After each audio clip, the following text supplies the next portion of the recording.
দা মা ইয়ারিবকা এলা মা লা ইয়ারিবক, এটা একটা পড়ার সিস্টেম। আরটা হলো দা মা ইউরিবকা এলা মা লা ইউরিবক, লা কথাটা ছাড় পড়েছিল, এই জন্য আবার রিপিট করলাম।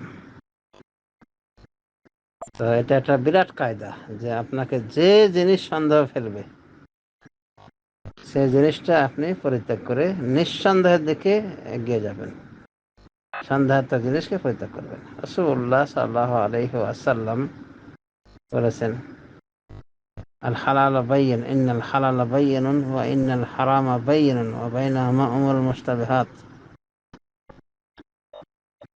নিশ্চয় হালাল সুস্পষ্ট, হারামও সুস্পষ্ট, আর এই দুয়ের মাঝামাঝিতে রয়েছে কিছু সন্দেহাত্মক বিষয়। ফামান ইত্তাকা শুবহাত ফাকাদ ইস্তাবরা লিদীনিহি ওয়া ইরদিহি। সুতরাং যে সন্দেহাত্মক বস্তুগুলি থেকে বেঁচে থাকলো, বিরত থাকলো, সে তার দিনকে এবং সম্মান মর্যাদাকে সেভ করে নিল। আমান ওয়াকা ফিস শুবহাত ওয়াকা ফিল হারাম, আর যে সন্দেহাত্মক বিষয়ে পতিত হলো সে যেন হারামে পতিত হলো। এরপর রাসূলুল্লাহ সাল্লাল্লাহু আলাইহি ওয়াসাল্লাম বিষয়টাকে নিষিদ্ধ চারণভূমির সাথে তুলনা করেছেন। নিষিদ্ধ চারণভূমির পাশে যদি কেউ বকরি ছাগল চারায়, পরিচালনা করে, তাহলে হতে পারে তার ওই বকরি ছাগল নিষিদ্ধ চারণভূমিতে মুখ দিয়ে দিবে, মানে ওখানের ফসল খেয়ে ফেলবে, যার ফলে বিপদ ডেকে আনবে মালিকের ওপর বা রাখালের ওপর।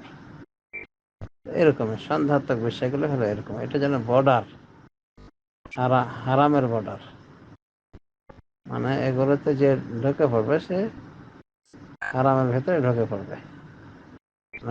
হারাম বর্ডারে, হারাম বর্ডারে সে যেন ঢুকেই পড়বে, পড়ে গেল।